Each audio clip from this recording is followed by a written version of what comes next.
So you remember today is the third Sunday, so we normally have an extended homily, question-answer discussion group, so keep that in mind as we listen to the readings. Also, this week, after Friday, I received several requests from people to somehow acknowledge and talk to the topic of the massacre that happened in Connecticut on Friday. And so I've chosen a gospel to deal with this topic.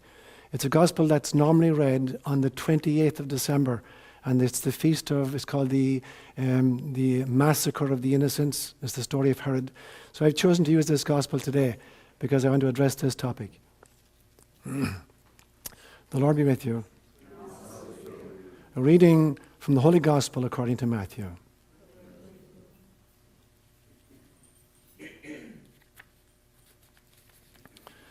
Then Herod called the Magi secretly and found out from them the exact time the star had appeared. He sent them to Bethlehem and he said, "Go and make a careful search for the child. As soon as you find him, report to me so that I too may go and worship him." After they had heard the king, they went on their way. And the star that they had seen in the east went ahead of them until it stopped over the place where the child was. When they saw the star, they were overjoyed. On coming to the house, they saw the child with his mother Mary, and they bowed down and worshipped him. Then they opened their treasures and presented him with gifts of gold and of incense and of myrrh. And having been warned in a dream not to go back to Herod, they returned to their own country by another route. When they had gone, an angel of the Lord appeared to Joseph in a dream. "Get up," he said, "take the child and his mother and escape to Egypt. Stay there until I tell you, because Herod is going to search for the child and try to kill him."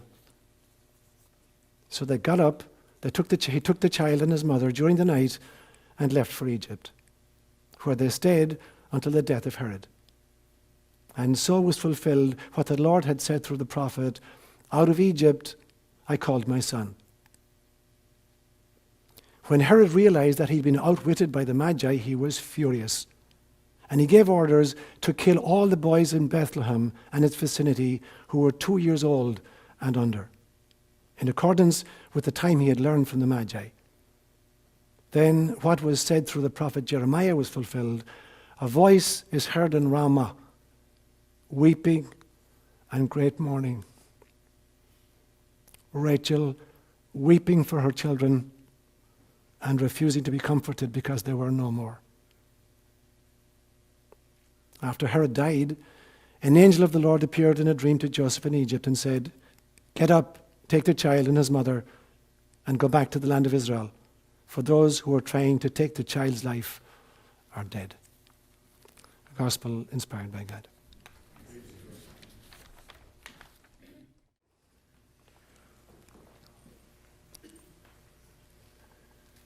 There is actually no historical evidence for this story that I've just read. There's no record anyplace else in the New Testament, in any of the other three Gospels, Mark's Gospel, or Luke's Gospel, or John's Gospel, that such an event took place. But the truth is, it's a fact. It is true. In this sense, it's symbolic of all the children throughout human history that have been sacrificed on the altars of empire building. There's been a long, long history of children being used as pawns in empire building. And I want to address this issue today in light of what happened in Newtown, Connecticut on Friday last. And I'm going to divide the homily into 4 sections. The first section I'm going to call Massacres of the Innocents. Second section I'm going to talk about gun control. Thirdly, I'm going to talk about a rescue mission. And fourthly, I'm going to try to lead us in a guided visualization. And so the first part is Massacres of the Innocents. Now, I have to address this issue, and it's going to be fairly lurid. It's going to be fairly graphic. And so if there's anybody here who feels like that, they don't want to hear these kinds of details, then I invite you just to cover your ears for the first section here. But I need to treat of it. I need to point out that children have constantly been used throughout human history, and they've been sacrificed on the altars of empire building. And I'm going to just hit on 3 or 4 different episodes through human history. And the first one I want to talk about is straight out of the Bible itself. It's Psalm 137, verse 9. And as long as priests were reading the Bible and their daily office in Latin, they didn't pay a lot of attention to this. Only when it got translated into English and we were using this as part of our daily office did it become obvious to us just how amazing this line was. Psalm 137, verse 9 says the following.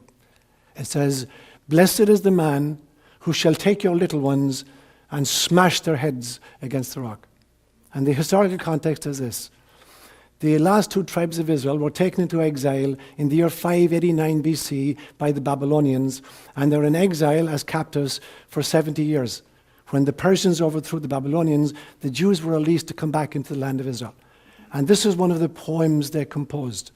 And it was a poem dedicated to those soldiers who would fight against the Babylonians and who would literally take Babylonian children, and it was the practice, literally grab a little infant by the 2 legs and just smash it and dash its head open against the rock. And here we have in the Bible the statement, "Blessed is that man who will take your little ones and smash their heads against the rock." So right from the beginning, we're blessing this kind of warfare, where children are pawns in this empire building or this kind of revenge. So it's an old first example. Second example. All over Africa, in my time in Africa, when there were civil wars going on, I could see rebel troops and government troops arming, and I'm exaggerating not, arming 7-year-old boys with AK-47s and making them part of the militia. Training little boys of 7 years old, giving them AK-47s and sending them out to kill. This is another form of massacre of the innocents. In Liberia, during the civil war in Liberia, and this was really, really graphic, I have to warn you, there was a practice in Liberia during the civil war when soldiers encountered a pregnant woman. They would take bets as to what the sex of the unborn baby was, and when the bets had been laid down, they would then, with their bayonets, eviscerate her to check out who won the bet.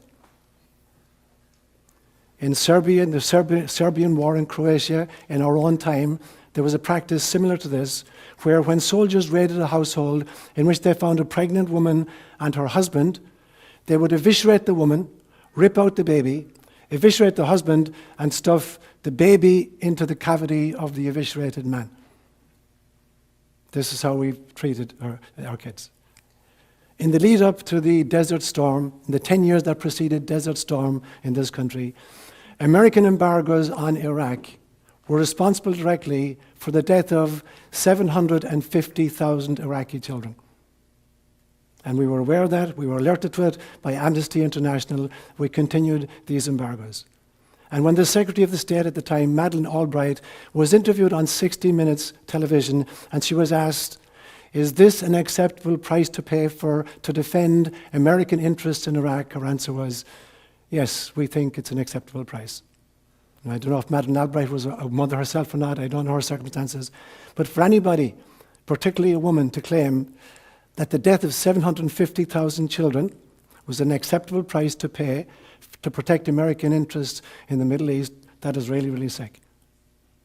When President Obama went on television on Friday night, I believe, and shed a silent tear for the little children that were killed in Newtown, Connecticut, part of me could sympathize. He was a father, and he promised he would go home and he would hug his own children.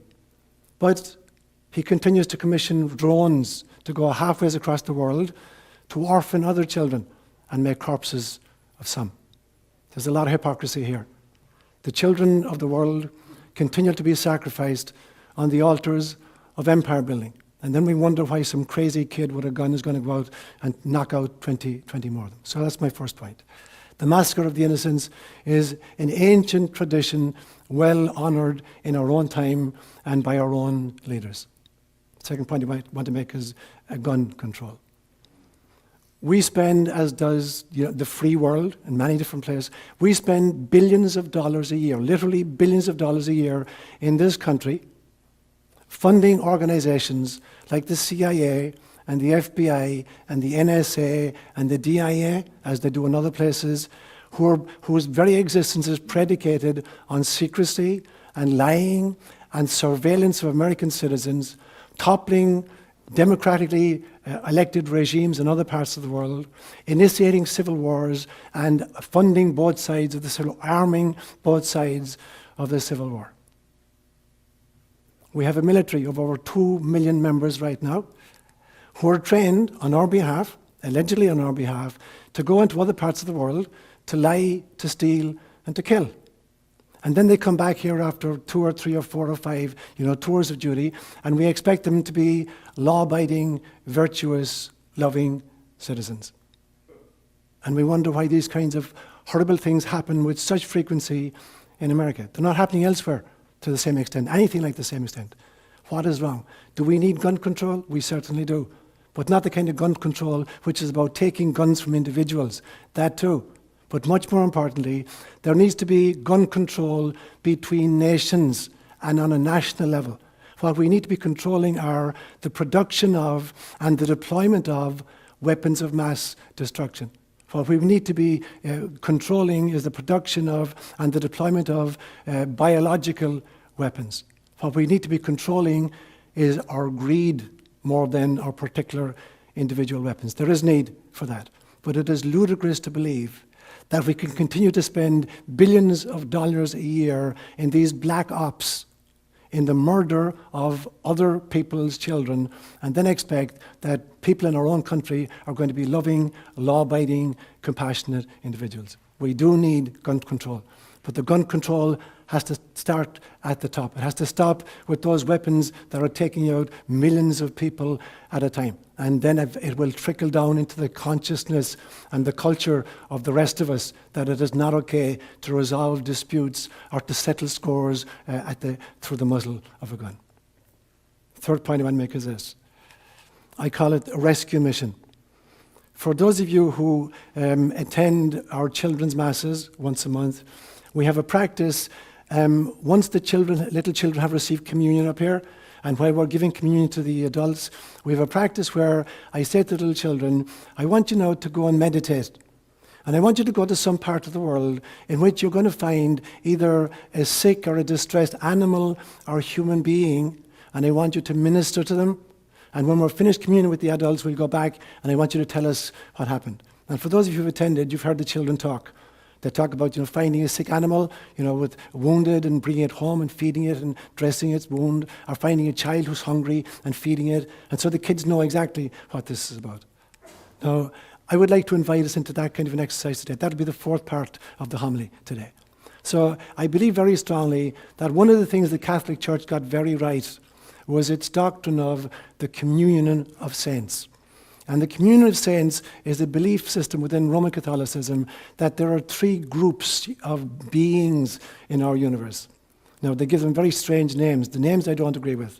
They call them the Church Triumphant, which is all those who have died and gone to heaven. And then they call the other group the Church Militant, which is us who are on earth, still fighting. And then the third group is called the Church Suffering, and that's the souls in purgatory. Now, the names I disagree totally with, but the idea that all beings everywhere are interconnected and can influence and pray for each other and help each other, I totally agree to. Except that they've confined it too much. They've limited too much. What about those in hell, quote unquote hell? Is there any such thing as being beyond redemption? Is there any such place that love cannot reach? I don't believe there is any place that love cannot reach. And so the communion of saints for me is not just 3 groups, one group in heaven, one group in purgatory, and one group on planet Earth. It is all sentient beings anywhere, in any dimension, whether they're extraterrestrials, whether they live in other dimensions, whether they're animals on our own planet, that all living things are part of this communion of saints. And that anybody in any group can reach out in love and reach anybody in any other group and minister to those people. So it's fascinating to me that according to the scriptures, that when Jesus had died, the very cruel death and the horrific death that he did die, he immediately went, the phrase that's used is, he went down to hell. Now, what does it mean that he went down to hell and then the third he rose from the dead? What does going down to hell mean? Now, the Catholic Church thinks that it means this. The The Catholic Church believes that after the sin of Adam and Eve, that all human beings were locked out of heaven. They couldn't get into heaven. It needed the death of Jesus to open the gates of heaven. And so the Catholic teaching on this doctrine is that Christ went down to hell where all these souls are trapped and led them out to heaven. I see this very, very differently. I do not believe that anybody has ever been locked out of heaven at any stage of human history. There was no embargo. The gates were never closed. Rather, when I read that Jesus went down to hell, I'm thinking he was trying to make contact with those discombobulated souls, those confused entities who, after they had died, were unable to find the light and are still wandering about in some kind of earth addiction. So it's fascinating to me that his mission, he realized that souls can get trapped after their earthly demise. And these were the ones he was trying to set free. Not those who had been debarred from going to heaven. Nobody is ever disbarred or debarred from going to heaven. Not Adam or Eve or anybody else. So what Christ was trying to rescue were those souls who in their fear or their confusion or their addiction were still earth trapped. And it's fascinating to me that in John's Gospel, in chapter 20, where he has the encounter with Mary Magdalene, and when she finally recognizes him after the resurrection, and she fires herself at him and hugs him, he says a very strange thing to her. He says, "Mary, do not cling to me, because I have not yet ascended to my Father." Now, this is not the kind of don't touch me, I'm a celibate male kind of stuff. It is Christ telling her that souls get trapped for one of two reasons. Either the soul itself is trapped because of its addiction or its fear or its confusion, or the soul is earthbound because those who are left behind are so needy, are so sorrowful that they can't let the soul go, and the soul is hanging around for other people's benefit. And Christ saying to Mary, I have work still to do. Don't cling to me. I have to continue with my journey back into the fullness of the light. And so this rescue campaign is about activating that ability within us. We are part of a communion of saints. Every single sentient being that exists at any level, in any dimension of any universe, is brother and sister to every single one of us. And any one of those who's in distress is capable of being touched by the love that the rest of us have for them. I foresee a time when this very last statement in today's gospel, where the angel appears in a dream to Joseph and says, "Take the child and his mother and go back into the land of Israel, because those who sought to kill the child are gone." There will be a time on planet Earth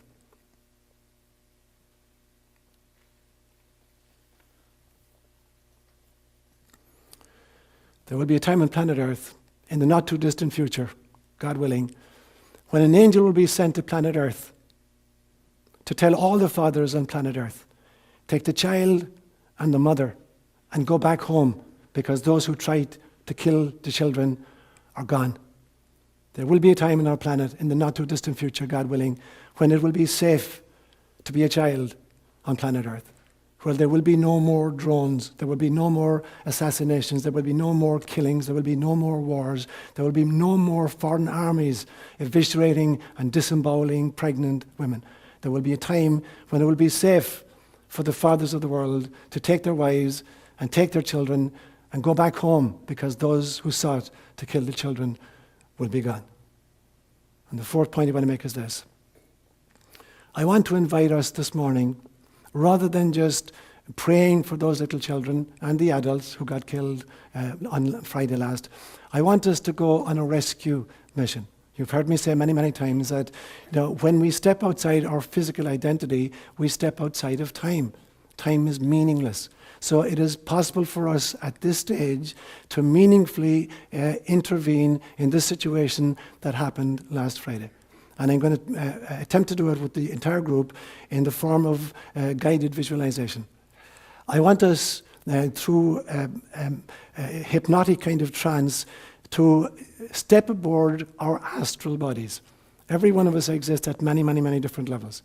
We have a physical self, where we can see each other, because the physical self is operating between 400 and 700 nanometers. It can be seen. It's between infrared and ultraviolet. We can see that kind of body. We also have an etheric body, which is an energy template vibrating at a much higher level, which results sometimes in the auras that people sometimes see around human bodies. There's a third level of the body which is called the astral body. And it's the body that you use at night when you're dreaming, when you travel and you have real encounters with real individuals in a different dimension and a different level of consciousness. That's really real. Astral travel is really possible. It is a vehicle that we can learn to use through out-of-body experiences, through deep meditation, and through guided visualization. And so what I would like to do for the next 15 minutes, I would like to lead us in a guided visualization. And as I tell the children on the Sunday of the Children's Mass, I invite you to go back to Newtown, Connecticut. And I want you to be part of the scene immediately after the slaughter has taken place. And I don't want you to get focused on the physical, traumata or the physical circumstances of the event. I want you to try to encounter the spirits just recently released, some of whom may be confused and some of whom may be in fear. And I invite you to identify one of these beings and to escort it toward the light, to set it free and to rescue it. That will be the object of the guided visualization. So I'm going to invite you now to close your eyes for a few moments. And I want you to breathe in deeply, right down into your belly. And I want to remind you just that the breath is the interface between spirit and matter. In so many languages, a single word does triple duty. A single word can mean breath and life and spirit. So in Hebrew, that word is ruach. And in Greek, that word is pneuma. In Swahili, the word is pepo. And even in English, it sneaks in. We talk about inspiration and expiration. Inspiration means to breathe in. It literally means to take spirit in. And it means to be alive and creative. And expiration means to let go of spirit or to breathe out or to die. And so even in English, this notion that breath and life and spirit are identical is very strong. So as you're breathing, I want you to realize that there's this extraordinary communication happening between your spirit and your body. Your body is simply an articulation of a manifestation of a volunteering by spirit to have human incarnation. And as you're breathing in and breathing out and cleansing yourself and reconnecting to your source, I want you to imagine for a few moments that you're walking in the mountains and you come across a beautiful, pristine lake with crystal clear waters that are mystical and magical. And you know that they have healing properties. And I want you to begin walking in slowly into these waters. And at first you can feel this healing energy on the soles of your feet and in your toes and insteps and ankles. And every place it touches, there is healing and there's peace. And every time you breathe out now, you can let go of any tension or pain or discomfort in that part of your body and relax. And as you continue walking deeper into these crystalline waters, you feel the energy moving up into your shins and calves, right up to your knees. And every place it touches, it brings healing and it brings peace. And every time you breathe out now, you can let go of any discomfort or pain or tension in that part of your body and relax a little more deeply. And as you continue to walk into this pool of cosmic compassion, you feel the energy moving up into your thighs and quadriceps, into your buttocks and pelvic area. And every place it touches, it brings healing and it brings peace.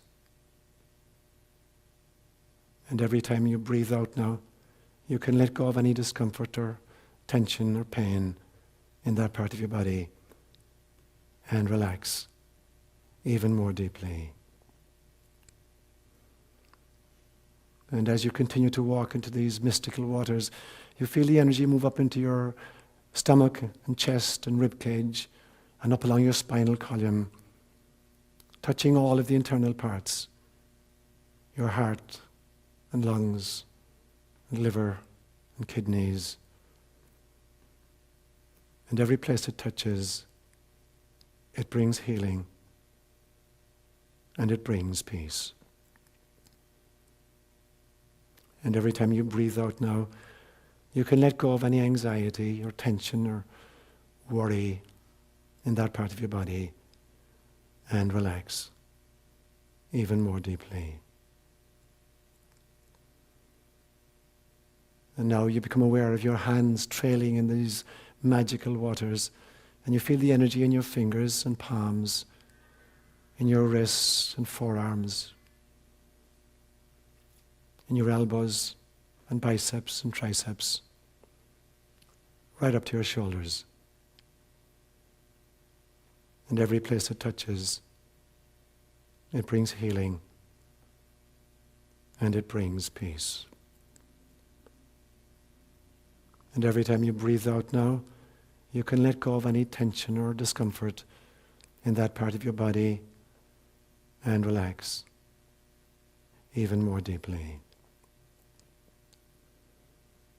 And finally, you submerge yourself completely in these magical, mystical, healing waters, and you feel the energy moving up into your chin and jaw, into your mouth and nostrils, into your eyes and ears, to your forehead and the sides of your head and the back of your head, right up to the crown of your head, touching all of the internal parts, your memories, your imagination and creativity, your intellect, your willpower. And every place it touches, it brings healing and it brings peace. And every time you breathe out now, you can let go of any anxiety or worry or preoccupation or concern and allow yourself to relax completely. And in that relaxed state, you realize that these mystical, magical waters are waters in which you can live just like a dolphin would or a fish would. And so I invite you to dive down into the depths of the lake, feeling totally at home, being healed and nurtured and loved by the environment. And as you reach the bottom of this lake, you find an underwater cavern whose walls are studded with crystals and precious diamonds, into a great big chamber that's filled with light and love. And in this great chamber, you're going to meet some kind of a mentor, some angelic being, some divine force that knows you through and through, that knows your real name, your origin, your purpose, and your destination. And I want you in the presence of that mentor, that divine being, to cleanse yourself radically to the core of any anger or fear or prejudice, so that you become a totally crystalline vessel for the healing of others.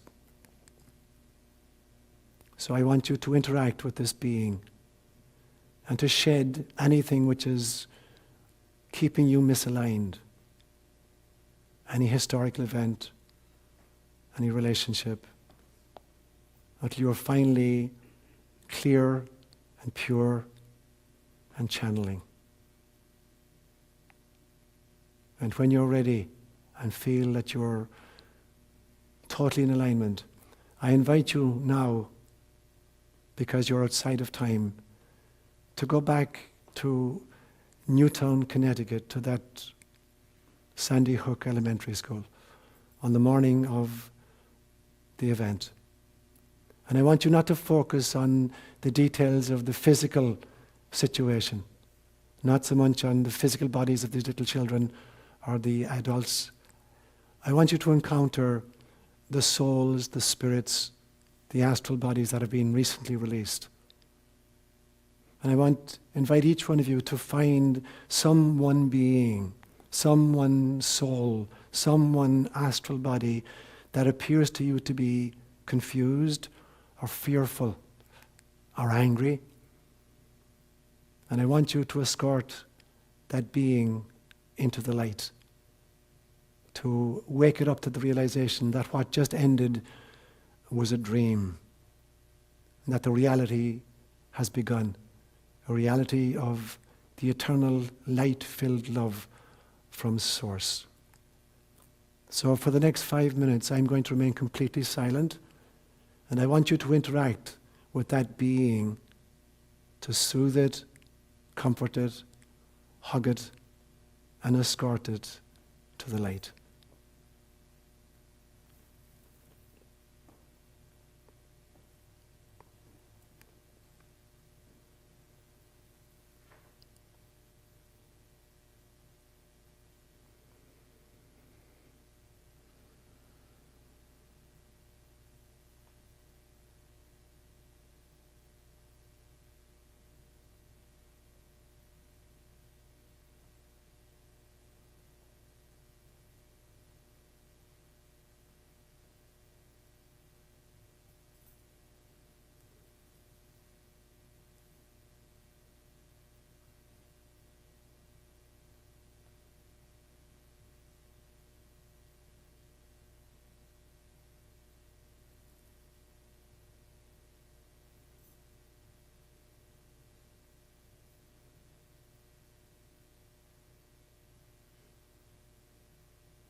And at your own pace, I invite you to begin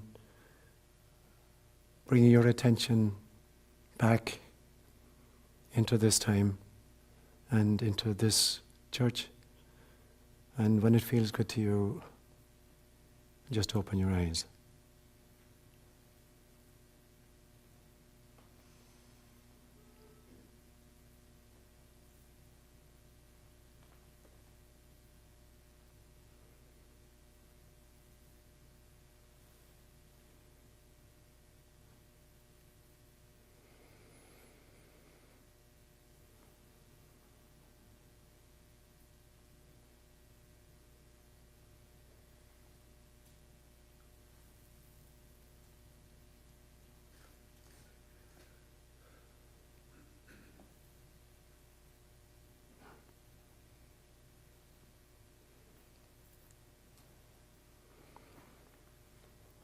So after an experience like that, sometimes it's helpful to just share with others what your insights are, and sometimes you want to just hold them privately.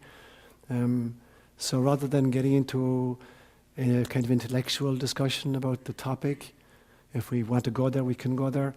But what feels more appropriate right now to me would be that if you want to share the energy of the encounter you had with that soul, that might be the best contribution you can make right now. Anybody want to talk about what the experience was for them? Lorraine, can we just grab a mic? Lorraine's here, mic.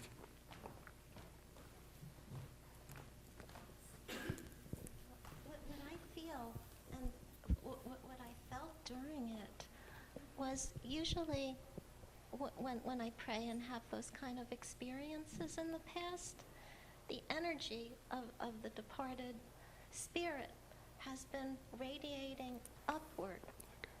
It's triangular, I feel it, and it radiates up, and it has this light, beautiful energy, and it goes upward. What I feel with this and what I felt recently is that the spirits in what I would call the higher level realms, they don't seem to want to stay there. They seem to want to come down into us. Okay. And this energy from this realm, it's really heavy and it's very sad. And I meditated on it, and the communication that I got was that for now, the second coming of Christ consciousness is them coming into us spiritually, and they don't want to stay where they are. Brilliant. And I just feel a lot of sadness from these people. Okay. It's the total opposite of what this energy has always felt like for me during these past 7 years. Okay. And it sort of frightens me, and I just feel that everybody's talking about what's going to happen with the end of the Mayan calendar. And I feel that they're coming into us. And they're coming into us out of sadness. And I think that a lot of us are looking for the physical manifestation, but I think it's more like an awakening of Christ consciousness and sadness from that realm coming into us. And that is what I feel with these children. I feel also a sense of communication that they are okay, but tremendous sadness for humanity. Okay. Do you feel like it's a sadness that's the springboard for compassion? Absolutely. But I sort of feel that the shift is happening right now. And I'm just wondering what happened in the time of Jesus when there was the manifestation of Christ consciousness throughout the planet. I mean, it wasn't totally physical. There was the incarnation and his body, but Christ consciousness spread throughout the planet and manifestation of consciousness throughout the planet. And I'm thinking of all of the Jesus-like figures and Krishna and the awakening of consciousness. And I'm wondering how that compares to what's going on right now. Brilliant. It's just all of this stuff, but That's it's just so sad. Okay. But it's also beautiful awakening, but sadness from above. Okay. So just to kind of make a response, I love what you're saying. It feels to me that sadness is always the prelude to compassion, that there are two kinds of sadness. There's a sadness that kind of renders a person dysfunctional and disabled, and there's the sadness that's a springboard to compassion, and that's what I'm hearing you say. As far as kind of the Christ figures and the Krishna figures, you know, Christ used a very interesting image. One time he said the kingdom of heaven is like a woman baking bread. She puts a little bit of leaven in the bread that allows the entire mass to rise.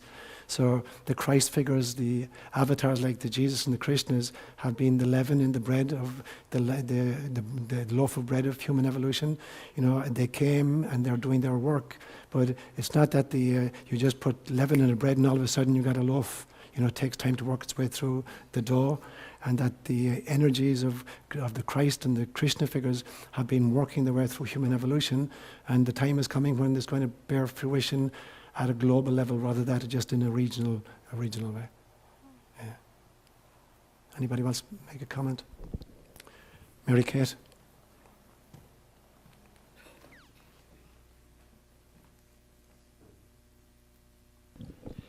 First, I want to be able to tell people, put the mic up to your mouth, because I didn't hear a word you said. Okay. Right, Okay. that it beyond this.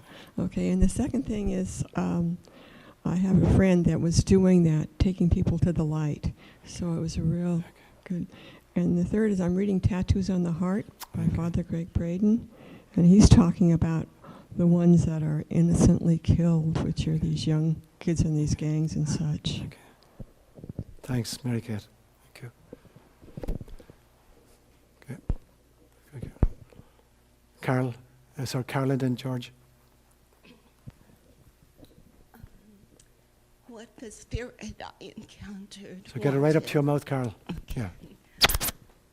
This beautiful little spirit, when it felt loved and not so much afraid, wanted us to go through by the parents. Okay. And it was beautiful to see, or to feel, I don't know, the love that the spirit was able to leave behind with the parents. Okay. Thanks a million, Carl. George?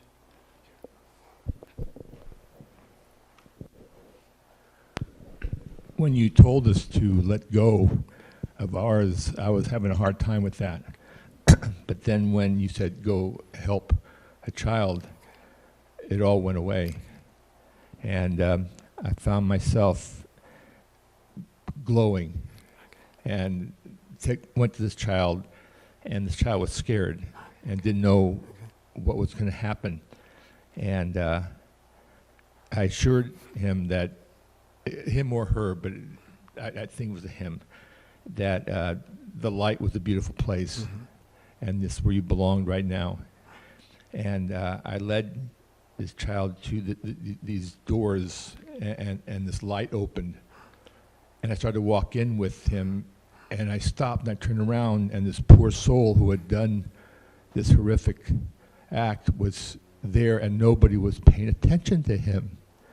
And someone had to do that because he has definitely an illness. So I went back and I took him by his hand, and I told him that he was welcomed also. And I walked him to the light also. Thank you, Georgie. Thank you.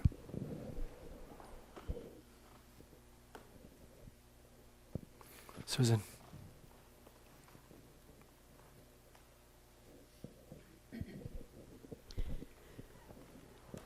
Probably for the past year, my prayers for family members has been to meditate on them being bathed in crystal clear water, and to wash away anxiety, fear, disease, addictions, and I imagine them and their faces. So in this meditation, I came across a child who was scared. And so I took this child and brought her, I think, into the water. And I bathed her in this water and took on her fear, and then escorted her into the light. And then I went back into the water to the being that we encountered, and that being bathed me and got rid of that fear. Brilliant, Susan. Thanks a million, Pat. Thank you. Jojo.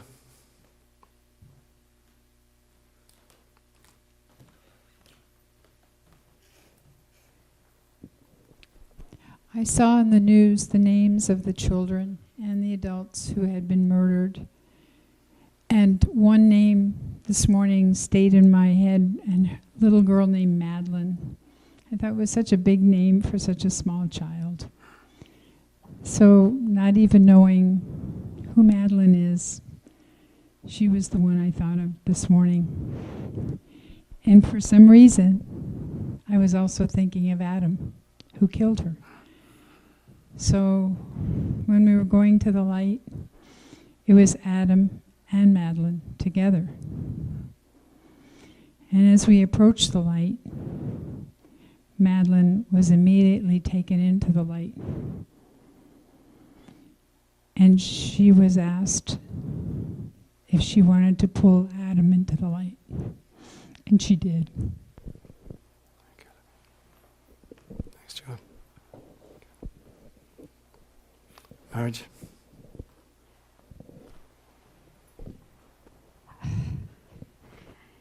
This is very difficult for me. The little girl that I held, her name was Olivia, just like my little granddaughter.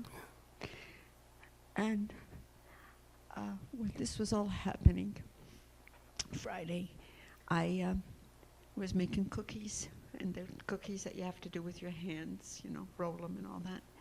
And I kept telling Manuel, I don't want to hear this. I don't want to hear this. Because I was crying, and then I have to go blow my nose, and then I have to go wash my hands. And I kept doing this back and forth so I could make the cookies. And then I thought, these poor parents and grandparents can't shut it off like I can. They can't turn it off. And so the little girl that I held in my heart, in my hand, her name was Olivia, and I held her very close, and I told her that I love her, and I brought her to the light, whatever light that is, and told her not to be afraid, and that I will hold her always in my little heart. And that's it. Thank you so much, Margie. Thank you, love. Nancy.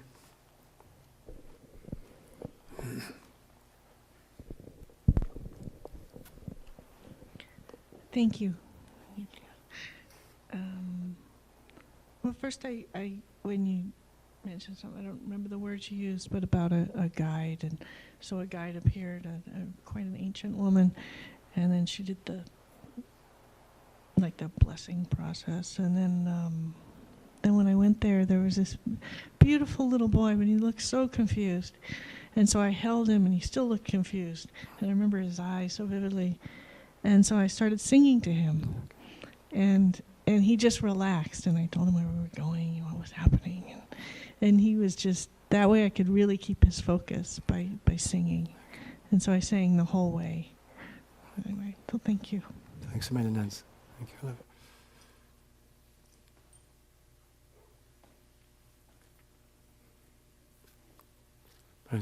Sorry, okay, go ahead. I actually had two children in the vision that I went on. One of them, her name is Emily, and she has dishwater blonde hair. She's got a gap in her teeth, and she is looking back over her shoulder, and she's actually smiling. She's not afraid. What she's more concerned about are her parents, and what she's saying is, I'm fine, and she's telling me to be there for the living. And then there's a boy, and his name is either Tommy or Timmy or Jimmy. There's some double M combination in there. And he also is not scared. He's more bummed out. And the word that came to me was bummer, was what he was saying. And it was like, but he's not afraid. he's okay. And I had, like Nancy was saying, lullabies going through. And I get that they're okay and they want us to work with the living. Thanks, Nancy. Great, Nancy. I want to thank you too. It was beautiful and the right thing for today. I got here late, and so I got here at the kind of the end of the relaxation part. So when I went into the water, I didn't feel so relaxed, and I didn't feel so cleansed either. So as when you said to find someone, I didn't have to look around. There was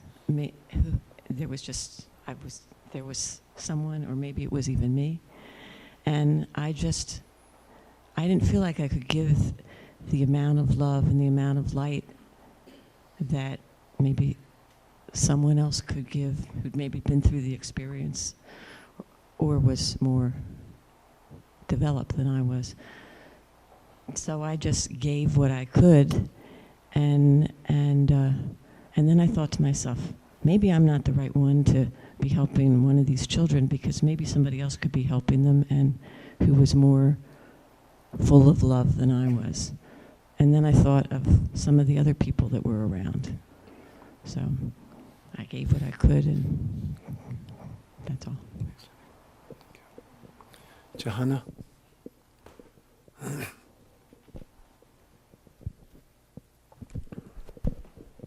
Thank you. Thank you for guiding us through this difficult time and day with this meditation. And I thought of the in my mind when I was entering the town, I thought of the woman who threw herself at the killers to try and stop him and was killed. And my guide was the Archangel Michael. And so I went, and she seemed to easily go, and I kept seeing someone that was there, and I couldn't focus on anyone in particular. I spread light throughout all the little souls, but this one thing kept kind of looming, and I realized it was Adam. So I worked with him as best I could to lead him to the light, and I had to really, at the end, go through and clear my own energy. And as I felt him trying to trail back and not really go, I sent Angel with him to take him up. So. Thanks, Johanna.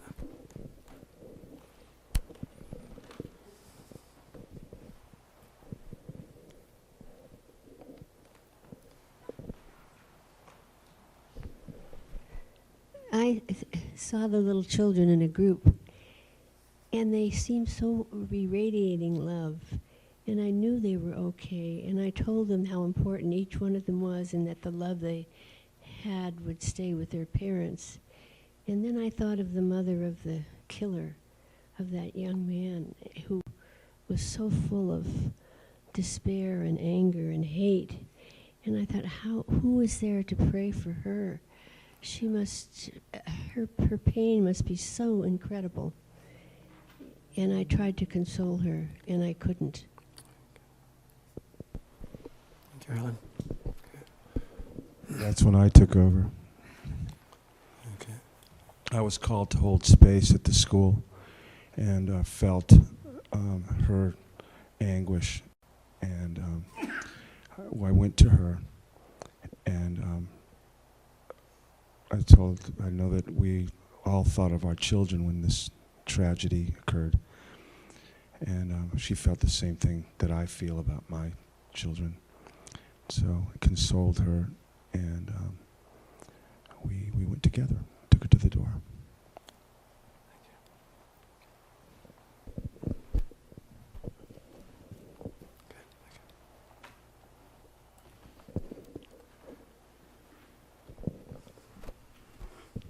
Can you hear me? Yes.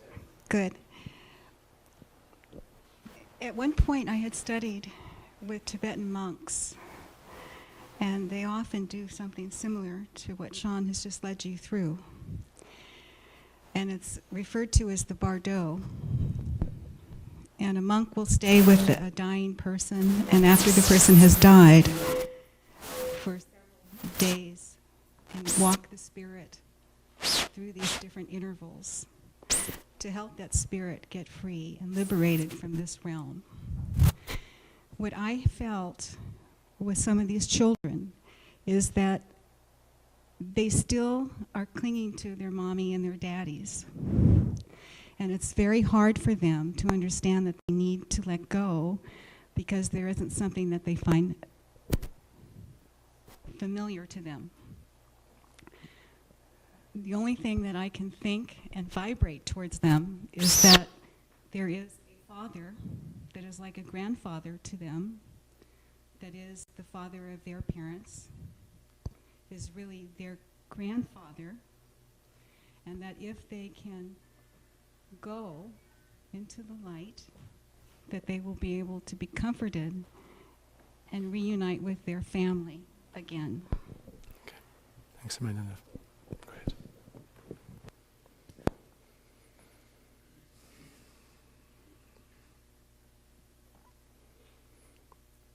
So what I would suggest then is, before we exchange this tiny piece with each other, to take just another 3 or 4 minutes of total silence, just to process what you've heard from your fellow travelers, and then as we exchange this tiny piece, to let that energy infuse the way in which we greet each other today, that same level of sensitivity, and that we become channels of love for each other as well. So maybe just take 2 minutes out in silence.